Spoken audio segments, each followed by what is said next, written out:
जो भी बच्चे भाई अल्टरनेटिव करंट में परेशान है, प्रत्यावर्ती धारा में परेशान है, ईमानदारी से बता रहा हूं, बस वो अपने आधे घंटे मुझे दे दे, बस वो अपने आधे घंटे मुझे दे दे, मैं आज उन्हें प्रत्यावर्ती धारा पढ़ाऊंगा नहीं दिखाऊंगा। इस प्रकार समझा दूंगा कि उन्हें आजीवन इस चीज को याद रहेगा कि प्रत्यावर्ती धारा चैप्टर क्या होता है, और मात्र मैं आपके आधे घंटे लूंगा, आधे घंटे में पूरा चैप्टर खत्म कर दूंगा। बुक से अगर आप पढ़ने बैठेंगे तो आपका दिमाग चकरा जाएगा, लेकिन मैं बता रहा हूं प्रत्यावर्ती धारा मैं आपको पढ़ाऊंगा नहीं दिखाऊंगा। तो मैं दिखाने से स्टार्ट करता हूं। सबसे पहले आपको प्रत्यावर्ती धारा, एक चीज तो आपको पता होगा कि हमारे बच्चों जो घर में करंट, जो बिजली हमारे घर में धारा आती है वो कौन सी धारा होती है, तो वो सर जी प्रत्यावर्ती धारा होती है। कौन सी धारा होती है? प्रत्यावर्ती धारा होती है। ये चीज आपको पता होगा। दूसरी चीज आपको यह भी पता होगा कि जब बैटरी चार्ज हो जाती है, जो घर में हम इन्वर्टर लगाए रहते हैं, इन्वर्टर, उसमें जो बैटरी ऐसे लगी रहती है, चार्ज होती है, उससे जो धारा निकलती है वो कौन सी धारा निकलती है? हाँ, एक बच्चों बात रखें, इसको एसी करंट भी बोलते हैं, प्रत्यावर्ती धारा को, और इसको बोलते हैं डायरेक्ट करंट, डीसी। इसको क्या बोलते हैं? अल्टरनेटिव करंट, इसको बोलते हैं डायरेक्ट करंट। तो पहले मैं आपको दिखा देता हूं प्रत्यावर्ती धारा। ध्यान से देखिएगा प्रत्यावर्ती धारा। ये देखिए, अभी तक आपने किताबों में इस चीज को पढ़ा होगा, अब आप देखकर इसको महसूस कीजिए। आपके कैमरा स्क्रीन पर ये देखिए, आप ध्यान से पहले देखिएगा, ये क्या हो रहा है? अंधेरा अंधेरा आ रहा है, जा रहा है, आ रहा है, जा रहा है, आ रहा है, जा रहा है, बस। अब जो बच्चे देखना चाहते होंगे उन्होंने ये चीज को समझ लिया होगा। अच्छा, अब ये क्या था सर जी? ये दिखाने का आपका मतलब क्या था? ये समझाने का मतलब क्या था? जो चीज अभी आपने देखा वही मात्र प्रत्यावर्ती धारा। क्या हो रहा था? जो हमारी बल्ब लगी हुई थी, ये किससे जल रही है? ये जो हमारे घरों में जो पावर हाउस से बिजली आ रही है उससे जल रही है, जो आई आ रहा है हमारे घर से, तो उससे जल रही है। तो हम देख रहे हैं कि उजला काला, धुंधला धुंधला, जिसे कुछ लोग कहते हैं कि बत्ती की क्वालिटी पे डिपेंड करता है। अरे बेवकूफ है वो लोग, ये बत्ती की क्वालिटी पे डिपेंड नहीं करता, ये हमारी धारा पे डिपेंड करता है। क्यों ऐसा हो रहा है सर जी? इसका एक सिंपल सा रीजन है।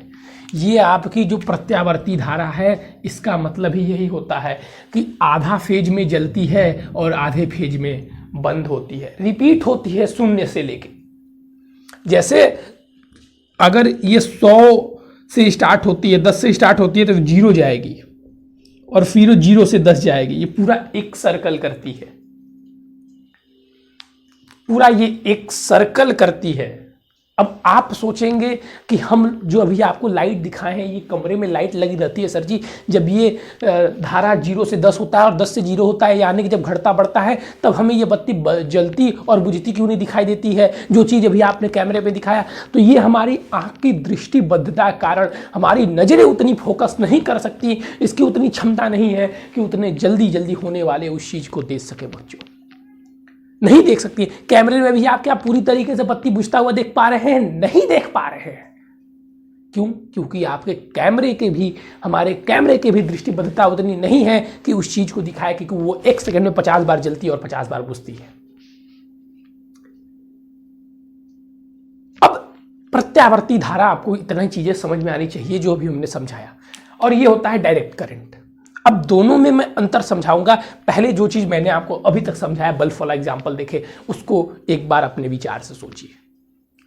अब दोनों में क्या डिफरेंस है, प्रत्यावर्ती धारा क्या होती है और ये धारा क्या होती है, तो ये मैं आपको समझाऊंगा।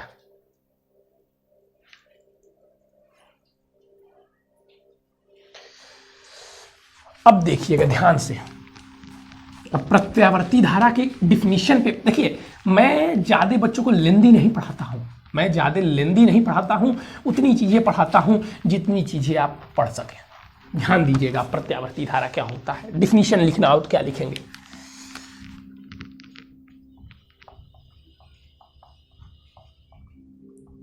यहां पे ध्यान दीजिए। पहले मैंने क्या बताया कि ये हमारा एक, समझ लीजिए ये पेंडल है,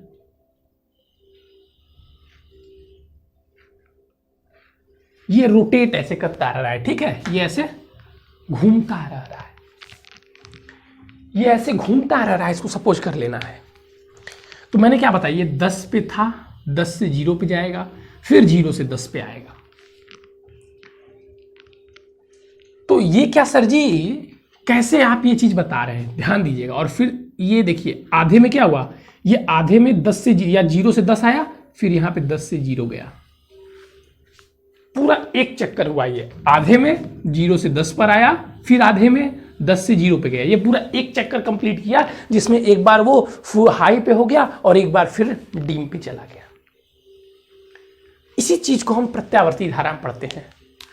प्रत्यावर्ती धारा, देखिए आपसे कुछ और भी पूछ सकता है, ये प्रत्यावर्ती धारा और प्रत्यावर्ती वोल्टेज दोनों लिखने का सेम फॉर्मूला है।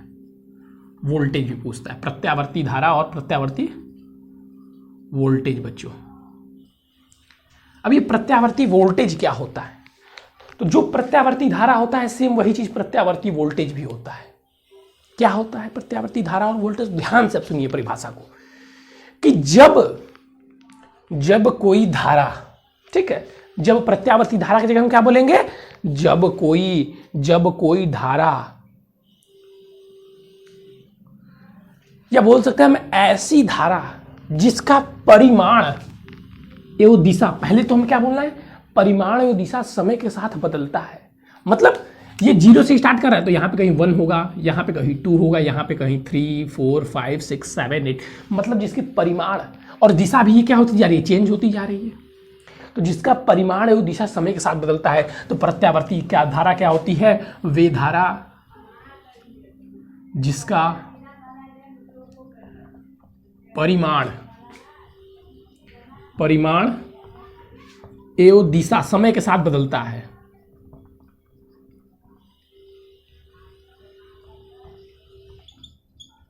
ठीक है, इसी के बाद मेन पॉइंट है बच्चों, जो चीज आप नहीं समझ पाते हैं। प्रत्यावर्ती धारा क्या है, वे धारा जिसका परिमाण एवं दिशा समय के साथ साथ बदलता है। फिर क्या हो रहा है, फिर एक निश्चित समय के पश्चात उसी दिशा में उसी परिमाण के साथ उसकी पुनरावृत्ति होती है, उसे प्रत्यावर्ती धारा या प्रत्यावर्ती वोल्टेज कहते हैं। बस यही चीज लिखना था। क्या, ऐसी धारा या ऐसा वोल्टेज जिसका परिमाण एवं जिसकी दिशा, जिसका परिमाण एवं जिसकी दिशा, वोल्टेज भी बोल सकते हैं, धारा भी। पहले मैं धारा बोल देता, फिर वोल्टेज बोलूंगा, फिर मैं आ जाऊंगा नेक्स्ट पॉइंट पे। प्रत्यावर्ती धारा, ऐसी धारा जिसके परिमाण एवं दिशा समय के साथ बदलती है तथा एक निश्चित समय के पश्चात उसी दिशा में उसकी पुनरावृत्ति होती है, उसे प्रत्यावर्ती धारा कहते हैं। प्रत्यावर्ती वोल्टेज एक ऐसा वोल्टेज जिसका परिमाण एवं दिशा समय के साथ बदलता रहता है तथा एक निश्चित समय के पश्चात उसकी उसी दिशा में फिर से पुनरावृत्ति होती है, उसे प्रत्यावर्ती वोल्टेज कहते हैं। जैसे लिखना था लिख लिया। अब मैं बोला था आधे घंटे में समझाऊंगा, तो ये थी आपकी बेसिक पॉइंट। इससे आता है, ये मान लीजिए आपका डिफिनीशन आ सकता है।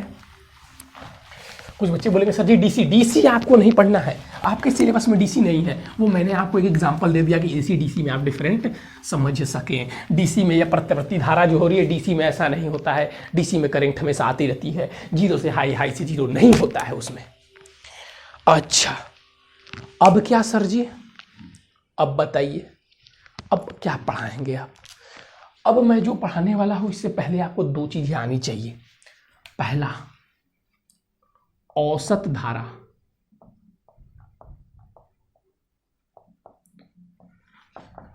वर्ग माध्य मूल मान, धारा का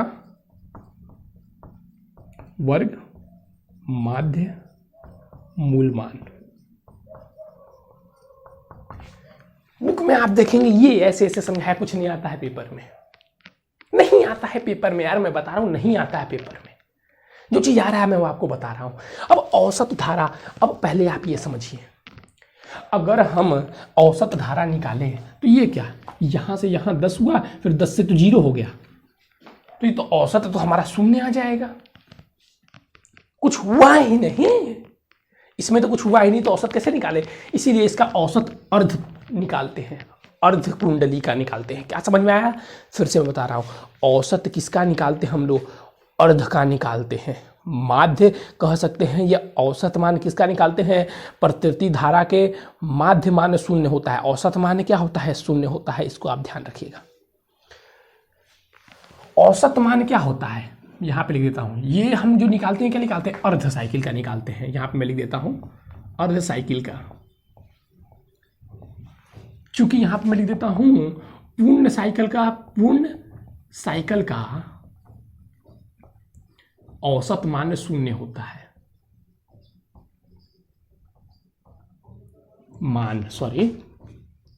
औसत मान 0 होता है। अच्छा, ऐसा भी होता है? ऐसा ही होता है। तब ये कितना होता है? तो इसको बस आपको याद रखना है क्या, π/2 I0। I0 क्या है? ये धारा है, जो पूर्ण धारा होती है, जो हमें स्टार्टिंग से मिलती है, जो उसका हाईएस्ट पॉइंट रहता है, वो है। चलिए, और उसी के साथ साथ आपको इसका याद रखना है वर्गमाल मूलमान धारा का। तो ये होता है बच्चों I0/√2। I0/√2, यहाँ पे हमारा I0 का मतलब है जो सबसे अधिकतम मान है, वो I0/√2। इसको नोट कर लीजिए, फिर हम आगे बढ़ेंगे। हो गया, बस इससे ज़्यादा जानने की जरूरत नहीं है इस चैप्टर में।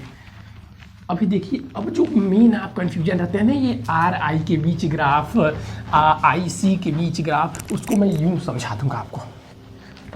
आधा पन्ना भी नहीं लूंगा और वो आपको ख़त्म कर लूंगा। अच्छा, कुछ बच्चे कहेंगे सर जी हमारे बुक में तो ये जो सर जी जो आप वर्ग माध्य मूलमान लिखवाए हैं I0/√2, ये दिया हुआ है सर जी 0.707 × I0। अरे यार, पॉइंट वाला कभी नहीं आता है। आपको प्रत्येक क्वेश्चन में √2 वाला ही आएगा कि आप √2 से √2 काट सके और आगे बढ़ सके। तो ज़्यादा दिमाग लगाने की और ज़्यादा हाई याद करने की कोई आवश्यकता नहीं है, उसमें आप कोई बाजी मारते हुए नहीं दिखेंगे। अब क्या पता होना चाहिए? अब हमें ये पता होना चाहिए बच्चों कि जो I है, इसका मान, जो प्रत्यावर्ती धारा का I है, ये बराबर होता है I0 के, यानी कि जो अधिकतम मान है sin ωt। जैसे हम लोग याद किए थे, कौन सा, जैसे हम लोग, आपको याद होगा वे क्लास 11 में वेव का डिस्प्लेसमेंट का समीकरण याद किए थे, ठीक उसी प्रकार इसमें भी हमें याद करना होगा कि प्रत्यावर्ती धारा I = I ω sin ωt, I0 sin ωt, फिर V का भी लिखेंगे तो वही चीज़ V0 sin ωt। ये आपको याद करना होगा, ये समीकरण आपको याद करना होगा। आप ध्यान देंगे तो ये सेम डिस्प्लेसमेंट वाला समीकरण है जो हम लिखते थे, क्या वेव में ऐसे लिखते थे ना, वेव में y = a क्या रहता था हमारा, आयाम रहता था sin ωt + 5 लिखते थे, जो प्रत्यय क्या रहता था, विस्थापन रहता था। ठीक है, तो सेम उसी का समीकरण है, आपको ये याद रखना होगा। अच्छा, अब 3 चीज़ मैं आपको बताऊंगा, ध्यान दे देना। पूरे आप UP board, CBSE board, IIT वाले, किसी का भी आप वीडियो देख लेना, ये चीज़ आपको कोई नहीं बताएगा जो मैं आपको इस वीडियो में बताने वाला हूँ।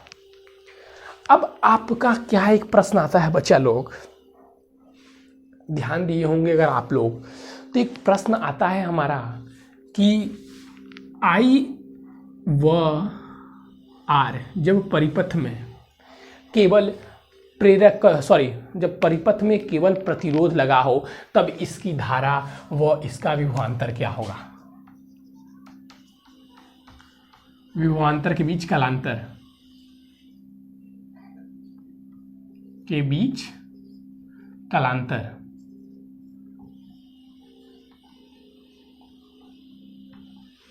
ठीक इसी प्रकार I व R के बाद क्या आता है? I व R के बाद आता है, मैं लिखूंगा नहीं पूरा, I और L प्रेरकत्व,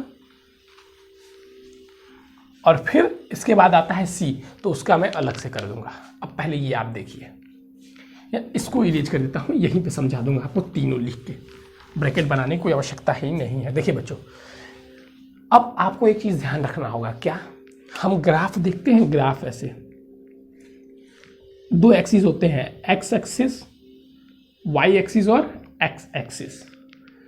तो एक चीज़ आपको इसमें और याद रखना होगा कि जो आपका प्रतिरोध है, क्या सर जी ये प्रतिरोध क्या होता है? जो आपका धारा है ये सदैव, पहले ये रख लीजिए, जो आपका धारा है ये सदैव किस पे होगा? X एक्सिस पे होगा। इसका ग्राफ हमको बनाने के लिए बोलेगा, तो धारा हमारा कहाँ होगा? धारा सदैव एक्स एक्सिस पे होगा। कहाँ होगा? सदैव एक्स एक्सिस पे होगा। कहाँ होगा धारा? एक्स एक्सिस पे होगा। अच्छा, और हमारा जो प्रतिरोध होगा ये भी सदैव एक्स एक्सिस पे होगा। धारा और प्रतिरोध दोनों एक्स एक्सिस पे होते हैं, तो धारा तो हमारा सदैव एक्स एक्सिस पे होता है, और यहाँ पे ये हमारा प्रतिरोध जो है ये भी क्या है? ये भी एक्स एक्सिस पे है। अच्छा, ठीक है सर। तो अब धारा और प्रतिरोध के बीच कालांतर हमें ज्ञात करना है, तो इसके बीच कालांतर क्या हो जाएगा? जब दोनों एक्स एक्सिस पे है बच्चों, तो इनके बीच कोण क्या है? शून्य है, यानी कि जो कालांतर है शून्य है। तो यहाँ पे धारा हो जाएगा I = I0 sin omega T. वो प्रतिरोध, अब हमें क्या निकालना है? प्रतिरोध। तो धारा की कला क्या है? सॉरी, प्रतिरोध, अब हमें विभवांतर निकालना है। तो आप ये हमें बताइए कि प्रतिरोध की कालांतर क्या है? सर जी, प्रतिरोध का कालांतर तो शून्य है, आप ही ने तो भी बताया है। प्रतिरोध का कालांतर तो शून्य है, अभी तो सर जी आपने बताया है, तभी आप कैसा आप सवाल पूछ रहे हैं। अच्छा, सबने बोला ठीक, मैंने बोला ठीक भाई, जब दोनों सेम कला में हैं तो मैंने भी बोला ठीक। तो अब ये आपका V क्या हो जाएगा? यहाँ से V क्या हो जाएगा आपका? IR होता है। हाँ सर जी होता है, जब दोनों सेम कालांतर में हैं तो ये हमारा I की वैल्यू आप यहाँ से रख देंगे तो हो जाएगा V × IR। तो ये हमारा हो जाएगा R इंटू, अब यहाँ से आप I की वैल्यू रख दीजिए यहाँ से, तो क्या हो जाएगा? ये आप इतना करने की जरूरत नहीं है, आप बस यहाँ पे कीजिए V = V0 sin omega T. अब आपसे इसमें क्या पूछेगा? आपसे इसमें पूछेगा कि जब परिपथ में केवल प्रतिरोध लगा रहता है तो धारा और विभव के बीच कालांतर कितना होता है? तो धारा व विभव के बीच कालांतर शून्य होता है। बीच कालांतर शून्य होता है। ये हो गया पहला। अब दूसरा हमसे पूछेगा क्या? इरेज करना ही पड़ेगा, एक सेकंड रुक जाइए। दूसरा हमसे अब क्या पूछेगा? अब धारा तो सब में सेम रहेगा, अब हटा दिया प्रतिरोध, अब हम पीछे पढ़ते आए हैं प्रेरकत्व। लोग हटा दिया भैया प्रेरकत्व। अब बोल रहा है कि धारा वो प्रेरकत्व L के बीच कालांतर कितना होगा? क्या बोल रहा है कि धारा व प्रेरकत्व L के बीच कालांतर कितना होगा? तो आपको याद क्या रखना है? धारा किस एक्सिस पे होता है? मैंने बताया था सदैव एक्स एक्सिस पे। ये हो गया हमारा धारा। अब प्रेरकत्व, तो प्रेरकत्व आपको याद कर लेना है प्लस वाई एक्सिस पे होता है बस। तो जब ये वाई एक्सिस पे होगा, दोनों के बीच कितना एंगल हुआ? 90 डिग्री। और ये हो गया हमारा ऐसे प्रेरकत्व। तब क्या हो जाएगा? आई का फॉर्मूला, आई तो हमारा हमेशा यहाँ पे होता है, तो क्या हो गया? I0 sin ओमेगा टी, और V = V0 sin, और I से कितना आगे है? I से कितना आगे है? तो कालांतर 90 डिग्री, तो ओमेगा टी प्लस π/2 छोड़ दीजिए। अब अगर आपसे पूछेगा इसके बीच कालांतर कितना है, तो I और R के बीच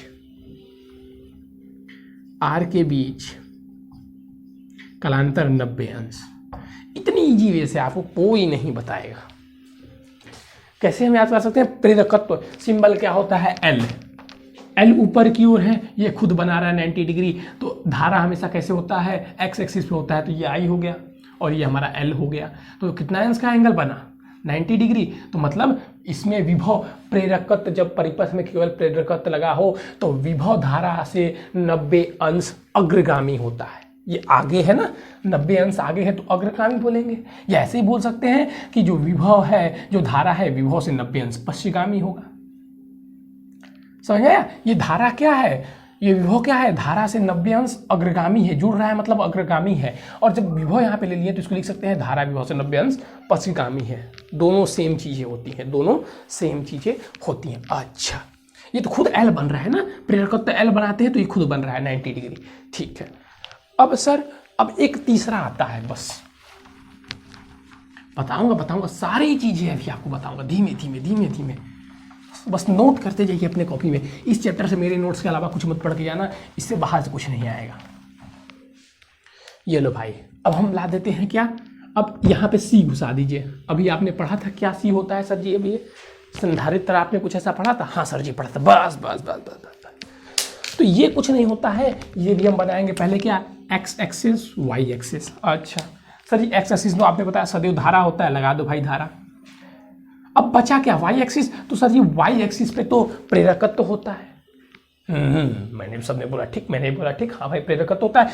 तो क्या ये नीचे भी नहीं होता है और क्या ऐसे भी नहीं होता है, ये माइनस वाले रहते हैं। तब इसी के अब ध्यान रखिएगा, हम लोग संधारित्र को ऐसे दिखाते हैं। तो ये 90 डिग्री है और L तो बना दिया अपने से 90 डिग्री ऊपर, क्या बना दिया, प्रत्यास्था, सॉरी प्रेरकत्व। तो अब इसके बीच भी 90 डिग्री बनेगा, तो ये नीचे की ओर आएगा, याद रखिए। संधारित्र नीचे की ओर 90 अंश, यानी कि फिर हम क्या लिख सकते हैं, धारा equal to I naught sine omega T. तब विभव हमारा क्या हो जाएगा, V equal to V naught sine omega T minus pi by 2। अब 90 अंश क्या है, पश्चिगामी है। माइनस हो रहा है ना तो पश्च जा रहा है, माइनस हो रहा है तो पश्च जा रहा है। यहां से लिख सकते हैं, या विभव लिख देंगे ये, तो धारा हो जाएगा अग्रगामी। अगर विभव का समीकरण ले ले हम, एक चीज ध्यान रखिएगा, कंफ्यूजन वाली चीज नहीं है ये। अगर यहाँ पे हम विभव निकाल ले, पहले हम बोला विभव equal to V equal to sine omega T, इसका समीकरण हमने ये मान लिया। तब अब धारा बदल जाएगा, क्योंकि धारा इससे 90 अंश क्या है, आगे है प्लस की ओर। तो धारा क्या हो जाएगा, I equal to I naught sine omega T plus pi by, ये चीज का। तो इसको हम क्या बोलेंगे कि विभव धारा से 90 अंश पश्चिगामी है, या क्या बोल सकते हैं कि धारा विभव से 90 अंश अग्रगामी है। दोनों सेम क्वेश्चन है, दोनों करेंगे, दोनों सही है, कोई गलत नहीं काटेगा। अग्रगामी पश्चिगामी का बस अंतर हो जाता है बच्चों। तो अभी तक आपने क्या पढ़ा, अभी तक आपने पढ़ा कि किसी परिपथ में केवल प्रतिरोध लगा होता है तो कालांतर कितना होता है, किसी परिपथ में केवल संधारित्र लगा रहता है तो क्या होता है, केवल प्रतिघात लगा रहता है तो क्या होता है। तो अब हम पढ़ेंगे क्या, अब हम लगाएंगे 2-2। अब क्या लगाएंगे हम, 2-2 बच्चों बस। अब हम निकालेंगे, जानते हैं क्या, अब पहले लिखिए। अब इसमें देखिए सबसे महत्वपूर्ण जो है, सबसे महत्वपूर्ण याद रखना है आपको एक चीज। आपको देखिए छोटी छोटी चीजें तो याद रखनी ही पड़ेगी, जैसे प्रेरकत्व बराबर प्रेरकत्व,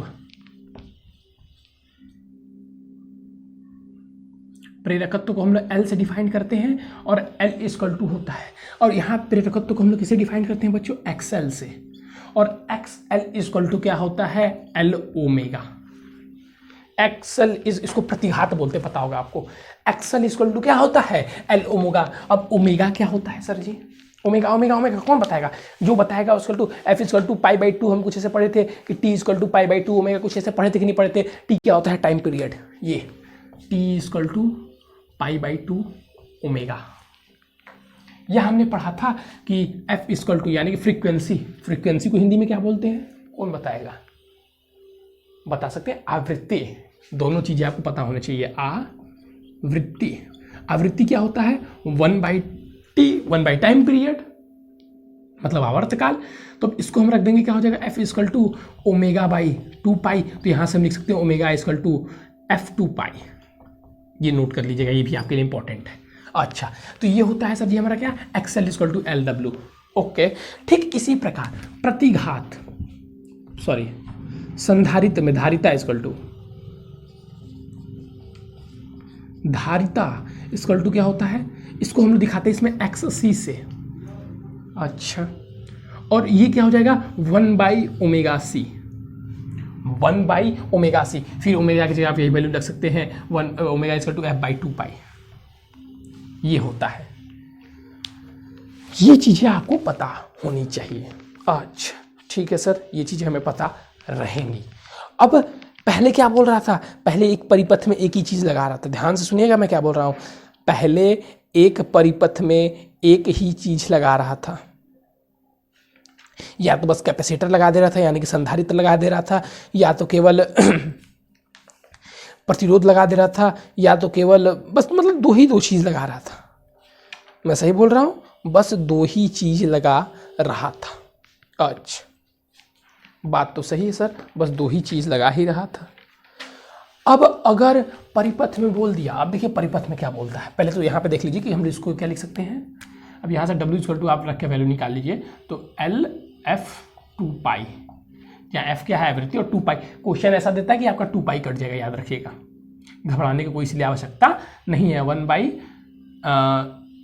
पाई FC, ये चीज़ें आपको आनी चाहिए, नोट डाउन कर लें। अच्छा, अब बताइए, पहले तो प्रतिरोध का हमें कालांतर पता चला गया। तो देखिए, जब परिपथ में एक चीज़ लगी होती है, जैसे कि बोल दिया कि प्रतिरोध लगा हुआ है तो उसके बीच कालांतर क्या है, या बोल दिया प्रेरकत्व लगा हुआ है तो उसके बीच कालांतर क्या है। लेकिन जब आपसे बोलेगा कि परिपथ में प्रतिरोध और प्रतिघात लगे हुए हैं, मतलब प्रतिरोध यानी कि आपके R और प्रतिघात लगे हुए हैं, प्रेरकत्व, सॉरी यार ये प्रतिघात क्यों मैं बोल रहा हूँ,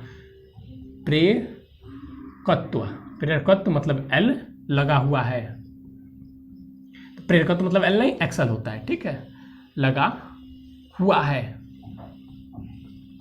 तब पूछेगा आपसे कि प्रतिबाधा मतलब वही प्रतिरोध ही होता है, कुल प्रतिरोध। हम जब दो चीजें लगी होती हैं तो उसको प्रतिबाधा बोलते हैं, तो बोलते हैं प्रतिबाधा ज्ञात कीजिए, ज्ञात कीजिए। अरे यार, इतना सिंपल सा क्वेश्चन, प्रतिबाधा ज्ञात करना है, कुछ नहीं करना है। क्या करना है? कुछ नहीं करना है। प्रतिबाधा को जेड से दिखाते हैं और ये क्या हो जाएगा, R plus XL under root, R plus XL under root, sorry यहाँ पे स्क्वायर छोड़ दिया, यहाँ पे दिखा देता हूँ आपको, जेड का स्क्वायर प्लस आर का स्क्वायर प्लस एक्सएल का स्क्वायर, प्रतिबाधा equal to Z equal to क्या हो जाएगा, under root R square plus XL का स्क्वायर। अब कुछ बच्चे पूछेंगे सर जी हम ये रटना नहीं चाहते, ये आया कैसे, आप जरा सा ये भी बता दीजिए। तो ये देख लीजिए भैया, मैंने क्या बोला था, एक्स वाई एक्सिस बना दो। धारा कहाँ होता है हमेशा, एक्स एक्सिस पे। प्रतिरोध कहाँ होता है, एक्स एक्सिस पे। अच्छा, तो ये हो गया प्रतिरोध का। अब क्या लगा हुआ है, हमें प्रतिघात पूछा, तो धारा से हमको मतलब नहीं, ये प्रतिरोध यहाँ पे आ गया। अब यहाँ पे क्या है, एक्सएल, तो ये हो गया हमारा एक्सएल, पता है 90 अंश होता है, ये एल मैंने पहले बताया ही था आपको। अच्छा, अब हमें क्या निकालना है, दोनों के बीच जो प्रतिघात यानी कि दोनों के मिलाने पे जो प्रतिरोध बनेगा, तो ये ले लो भैया, ये दोनों को मिलाने पे जो बन जाएगा वो चीजें हमारी आ जाएंगी। तो ये 90 अंश है, ये हमारा जेड हो गया, जेड इक्वल टू, ये हमारा प्रतिबाधा होगा। जेड इक्वल टू हम क्या लगाते हैं, अगर आपको हाइपोटेनियस का फॉर्मूला पता होगा तो जेड का स्क्वायर प्लस एक्सएल का स्क्वायर इक्वल टू एक्सएल का स्क्वायर प्लस आर का स्क्वायर। तो यहाँ से भी आप उस चीज़ को लिख सकते हैं, ये मैंने आपको समझा दिया। तो यहाँ से बस प्रतिबाधा ही पूछता है। अच्छा, तो ये क्या सर जी हमको प्रतिबाधा दिया रहेगा, नहीं, आपको ये प्रेरकत्व नहीं, प्रेरकत्व दिया रहेगा, न कि आपको ये दिया रहेगा एक्सएल, ये आपको बस L का मान दिया रहेगा। तो जब हमको L का मान दिया रहेगा तो हम यहाँ पे हर एक क्वेश्चन में आपको L का ही मान दिया रहेगा, याद रखिएगा। तो यहाँ पे आप क्या रख देंगे, ओमेगा L का स्क्वायर, किसके जगह, इसके जगह हम रख देंगे एक्सएल की जगह ओमेगा L का स्क्वायर। ठीक इसी प्रकार अब देखिए,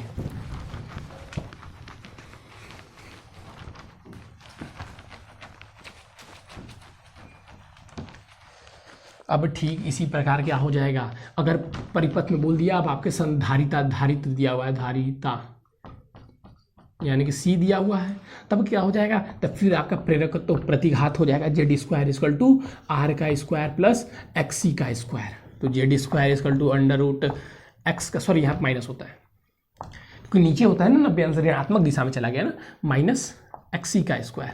तो यहाँ से हम क्या लिख सकते हैं, जेड इक्वल टू आर का स्क्वायर माइनस, अब यहाँ पे क्या हो जाएगा 1/ओमेगा C का स्क्वायर, प्रतिघात आ गया। अब याद रखिएगा, प्रतिरोध के साथ मैंने बारी बारी दोनों को लगाया है। क्या लगाया है, प्रतिरोध के साथ दोनों को बारी बारी लगाया है, तब ये चीजें प्राप्त हुई हैं। अच्छा, अब नोट कर लीजिए जल्दी से। अब इसका सबसे इंपॉर्टेंट पॉइंट, अब इसका सबसे इंपॉर्टेंट पॉइंट क्या आता है, देखिए इसी से पेपर में प्रश्न पूछे जाते हैं चैप्टर से, और कुछ नहीं।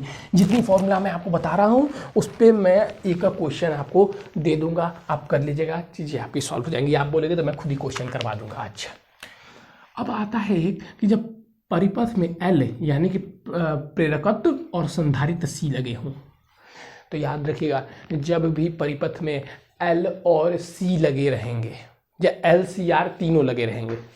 तीनों की सिचुएशन बता रहा हूं। जब LC लगे होंगे या LCR या LCR तीनों लगे होंगे तब क्या होता है जानते हैं? इस सिचुएशन में XL बराबर XC होता है और इसमें भी XL बराबर XC होता है। याद रखिएगा, XL बराबर XC होता है, याद रखना है हमें। इसी स्थिति को जब परिपथ में LC लगे रहते हैं तो वैद्युत अनुनाद उत्पन्न होता है और इसको बोलते हैं वैद्युत अनुनाद की स्थिति।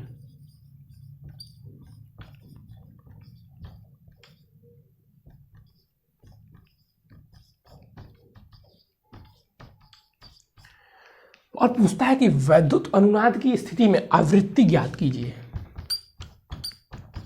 अब हमें आवृत्ति ज्ञात करना है। क्या? जब LC होगी तो कोई प्रतिघात, प्रतिबाधा और प्रतिबाधा नहीं निकलेगा क्योंकि वैद्युत अनुनाद उत्पन्न हो जाता है। अब वैद्युत अनुनाद आपके सिलेबस में नहीं है। देखिए ये चैप्टर हम क्यों अच्छे से नहीं समझाते, क्योंकि पूरी डिटेल हमारे चैप्टर में नहीं है। हमें उतनी ही चीज़ें पढ़नी है जितना हमारे में दिया हुआ। अच्छा, तो भी XL बराबर क्या होता है? ओमेगा L, और ये 1/ωc। L को नीचे भेज दीजिए, ओमेगा को ऊपर, तो ये हो जाएगा omega square equal to 1/LC। Omega equal to अगर आपने देखा होगा तो मैंने बताया 2πf, और यही हमें निकालना है आवृत्ति। तो ये हो गया ओमेगा इक्वल टू क्या? 4, या आप यहाँ से ऐसे रखिए 2π का स्क्वायर इंटू f का स्क्वायर 1/LC। हम इसको क्या करते हैं? नीचे भेज देते हैं। तो ये आ जाएगा हमारा f का स्क्वायर इक्वल टू 1/2π का स्क्वायर अपॉन में LC। अब हम क्या लेंगे? वर्गमूल ले लेंगे, तो क्या आ जाएगा? 1/2π अंडर रूट LC। ये बहुत ज़्यादा पूछे जाने वाला प्रश्न है। क्या? वैद्युत अनुनाद की स्थिति में आवृत्ति बहुत ज़्यादा पूछे जाने वाला प्रश्न है। वैद्युत अनुनाद की स्थिति में आवृत्ति या ऐसे ही पूछता है। इस चैप्टर से देखिए एक ही प्रश्न है जो बड़े में आता है, और वो क्या है वो मैं अलग वीडियो में बताऊंगा। वो क्या है हमारा? तो वो हमारा ट्रांसफॉर्मर है। 8 नंबर वाला प्रश्न वही आता है, नहीं तो इसी प्रकार 2-2, 3-3 नंबर के प्रश्न आते हैं। ये पूरा डिटेल में आपको बता दिया। 8 नंबर का प्रश्न इस चैप्टर से एक ही आता है। 5 नंबर 6 नंबर में जो भी आता है वही प्रश्न आता है, और वो आपका है ट्रांसफॉर्मर। तो ट्रांसफॉर्मर वाला प्रश्न मैं अगले चैप्टर में करवाऊंगा। ये आपको पहले पता होना चाहिए कि वैद्युत अनुनाद क्या होता है। अब एक प्रश्न बस और आप कर लेंगे, आपकी क्वेश्चन हो जाएगा समाप्त। ठीक है। अब एक प्रश्न क्या हमसे पूछता है और कि कालांतर। अब देखिए मैं पूरा रिवाइज आपको करवा देता हूं, बस आपको इतना ही पढ़ना था। और आपको इस चैप्टर में एक चीज़ पढ़ लेना है। क्या? एक चीज़ हमको पढ़ना है ट्रांसफार्मर। तो ट्रांसफार्मर कौन बताएगा? हम बताएंगे आपको। ट्रांसफार्मर क्या होता है, ट्रांसफार्मर क्या होता है उसको हम डिटेल में पढ़ाएंगे। वो 8 नंबर का प्रश्न है तो उसको अच्छे से पढ़ाएंगे। ये चीज़ आपको समझ में अभी तक आएंगी नहीं। फिर से मैं एक बार रिपीट कर देता हूँ, जो जो चीज़ें मैं पढ़ाऊँ ध्यान से सुनेंगे तो आपको भी रिवाइज हो जाएगा। चलिए, प्रत्यावर्ती धारा क्या होता है? प्रत्यावर्ती धारा वे धारा होती है जो समय के साथ साथ ऐसी धारा जिसका परिमाण एवं दिशा समय के साथ साथ परिवर्तन होती रहती हैं तथा एक निश्चित समय के पश्चात उसी दिशा में फिर से उसकी पुनरावृत्ति होती है, उसे प्रत्यावर्ती धारा कहते हैं। वोल्टेज का एग्जाम्पल भी सेम इसी प्रकार से देंगे। उसके बाद हमने पढ़ा कि प्रत्यावर्ती धारा का एक पूरे चक्र में, एक पूरे साइकिल में औसत मान 0 होता है, इसीलिए हम अर्धमान निकालते हैं। और अर्धमान अर्ध साइकिल में प्रत्यावर्ती धारा का अर्ध साइकिल में जो धारा का मान होता है जिसे हम औसत मान कहते हैं, उसको हम लिखते हैं I = I0 π/2। इस चीज़ को आपको पता होना चाहिए। उसके बाद हम लिखते हैं कि धारा का वर्ग माध्य मूल मान जो होता है I0, यानी कि I0 मैंने बताया था अधिकतम मान I0/√2 होता है। वर्ग माध्य मूल मान क्या होता है? I0/√2। इसी प्रकार हम लिख सकते हैं विभवांतर का वर्ग माध्य मूल मान, तो V = V0/2। अच्छा ठीक है सर। दूसरी चीज उसके आगे हमने पढ़ा कि जब परिपथ में धारा और प्रतिरोध लगे होते हैं तो दोनों सेम दिशा में होते हैं। हमने पहले पढ़ा कि जो धारा होती है वो हमेशा एक्स एक्सिस पे होगा और प्रतिरोध भी एक्स एक्सिस पे होता है, अर्थात उनके बीच कालांतर शून्य होता है। अब मैं फिर से कालांतर बस रिपीट करूंगा, इंपॉर्टेंट है इसलिए कि प्रतिरोध एवं धारा के बीच कालांतर शून्य होता है। प्रेरकत्व L बनाता है, मतलब उसके बीच 90 अंश, अतः प्रेरकत्व और धारा के बीच कालांतर 90 अंश का होता है। ठीक इसी प्रकार संधारित्र यानी कि धारिता और प्रतिरोध के धारिता और धारिता, जब परिपथ में धारिता लगी हो तो धारा और विभवांतर के बीच कालांतर 90 अंश होता है। अब पूछेगा कि 90 अंश दोनों में है तो किसमें अग्रगामी है और किसमें पश्चिगामी है, तो धारा से प्रतिरोध अग्रगामी होता है, धारा से विभवांतर अग्रगामी होता है 90 अंश, किसमें L में, यानी कि प्रेरकत्व में 90 अंश अग्रगामी होता है, जबकि धारा से प्रतिरोध 90 अंश पश्चिगामी होता है, किसमें, संधारित्र में यानी कि धारिता में। तो ये चीज़ें आपको पता होनी चाहिए। उसके बाद से जो मैंने एक इम्पॉर्टेंट बताया था यहाँ पे अभी मैंने दिखा था, मैंने इरेज कर दिया, क्या कि कब, जब परिपथ में L यानी कि प्रेरकत्व और संधारित्र C लगे होंगे तो परिपथ में अनुनाद की स्थिति उत्पन्न हो जाती है और उस समय उसकी अनुनाद आवृत्ति पूछता है। और अनुनाद आवृत्ति को हम लोग क्या लिखते हैं, अनुनाद आवृत्ति को हम लोग लिखते हैं F = 1/2π √LC। ठीक उसी प्रकार हमसे ये भी पूछ सकता है कि जब परिपथ में प्रतिरोध एवं प्रेरकत्व लगे हो तो प्रतिबाधा, यानी कि नेट प्रतिबाधा मतलब वही प्रतिरोध ही होता है जो उसका विरोध करे, उसी को प्रतिबाधा बोल देते हैं। तो प्रतिबाधा क्या होगा, तो हमने पढ़ा था Z = √R² + XL²। ठीक इसी प्रकार जब प्रेरकत्व बोलेगा तो बस माइनस कर देना है, -XC। अब आप आगे खुद समझदार हैं। अब मैं बस एक वीडियो इस चैप्टर का लेके आऊँगा जिसमें मैं ट्रांसफार्मर को पूरी तरीके से समझाऊंगा आपको ईजी वे से, तो आपका ये चैप्टर समाप्त हो जाएगा। कैसा लगा आपको ये चैप्टर, समझ में आया कि नहीं आया, कमेंट में जरूर बताएं। मैं इस चैप्टर के क्वेश्चन भी अगर आप बोलेंगे तो सॉल्व जरूर से करवा दूंगा। चलिए बच्चों, आज के बस इतना है। Thank you, have a nice day.